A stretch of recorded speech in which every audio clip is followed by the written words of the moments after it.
Hi everyone. It's time for us to look into one of the important aspects of reporting interrogative sentences.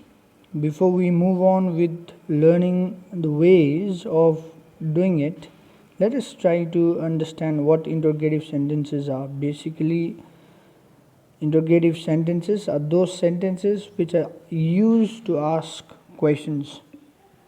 Here we are going to look into two different types this time. Two different types of questions. One is yes or no questions, and the other one is WH question. Now, yes and no question. What are these yes or no question? Yes or no questions are those questions which actually can be answered with the word yes or no. For example, if I ask, "Are you fine?" you can either tell me yes or no. So, this is called yes no question.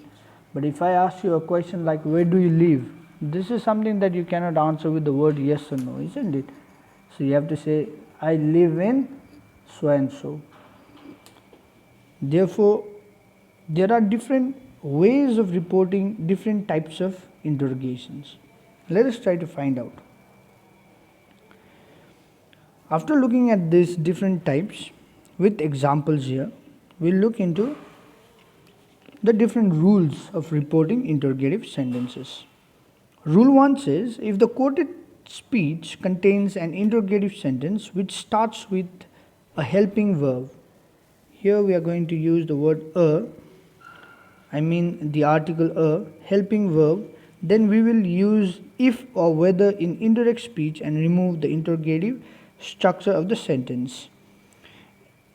In the following slides, we are going to look into the examples. Like the way we used the word that as the linker in reporting assertive sentences in indirect speech, similarly, when we are reporting interrogative sentences in indirect speech, we have to use the words like if or whether. We are going to use one of these two words, if or whether, as the linker, and we have to make sure that the structure of the sentence is no more interrogation. Okay, whenever we report interrogative sentences in indirect speech, the structure of that particular sentence will not be interrogation anymore. Rule number 2 says, if the quoted speech contains an interrogative sentence which starts with the words like who, when, what, how and where, then we will use the same word in the indirect speech, but we will change the interrogative structure of the sentence. Here, rule 2 deals with WH questions. Here, we do not bring in any extra word as a linker whenever we report the interrogation in indirect speech. Rather, what do we do here? We use the same word, that is question word, like who, when, what, how or where, as the linker. We are going to retain that word as a linker in the indirect form. And here also, like the way we did it in yes or no question, similarly we are going to change the structure of interrogation and will not keep it interrogation anymore. Let us just have a look at some of the examples. Reported speech, yes no question. Direct speech, are you okay? So he asked if or whether she was okay. And now if you see in this example, this particular inverted comma will not be there. I have put in this particular slide here with the purpose to show you that what are the things which are supposed to be there and what are the things which are supposed to be omitted. In direct speech, if you see, the things are in quoted. Are you okay? Okay. And in the reported speech, if you see, it's written he asked if or whether she was okay. Now here we have to look into different aspects of reporting. One is reported in direct speech where inverted commas are used and the proper punctuation of a question mark has been used. Whereas whenever we try to report it in reported speech or indirect speech, we have to use linkers like if or whether, and we have to change the tense of the sentence. If you look into this particular sentence, the tense is present, the word are is used. If you look into this particular sentence, present form of word has been changed to past form of word, so was is used. Similarly, in example 2 also you'll see, do you go home, he asked if or whether she went home, so go has been changed to went. So this is something that we have learnt earlier. The same rule of change of tense will be applied here as well.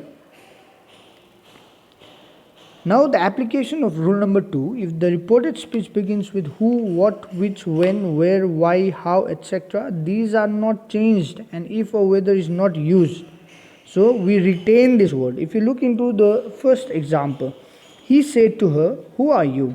So if you want to report it in direct speech, you are going to do it, he said her, comma, open inverted commas, who are you? Question mark and close inverted commas. Whereas if you want to report the same thing in indirect speech, you have to write he asked her. Can you see the change of the word, or rather words said to asked? That means whenever we are changing a sentence from direct speech to indirect, the reporting verb has to be precise. Therefore, if direct speech is in interrogative form, that means the reporting verb in the indirect speech should be asked. There are other ways also of doing it. Asked can be interchanged with inquired of her, wanted to know from her. Okay, these are the aspects that we are going to look into afterwards. But right now, what is the important thing that we need to know is we have to use the correct reporting verb. Likewise, here asked is used, and whenever we change the direct speech to indirect, we use or rather retain the question word as the linker.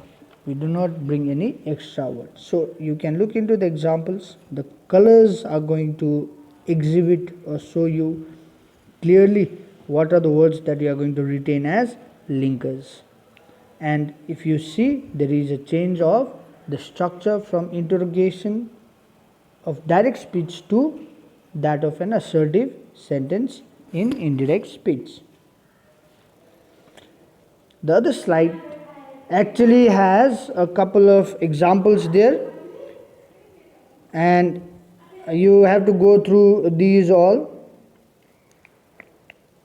Just go through the examples and try to do this exercise. So with this, I'd like to end this particular video. Thanks a lot.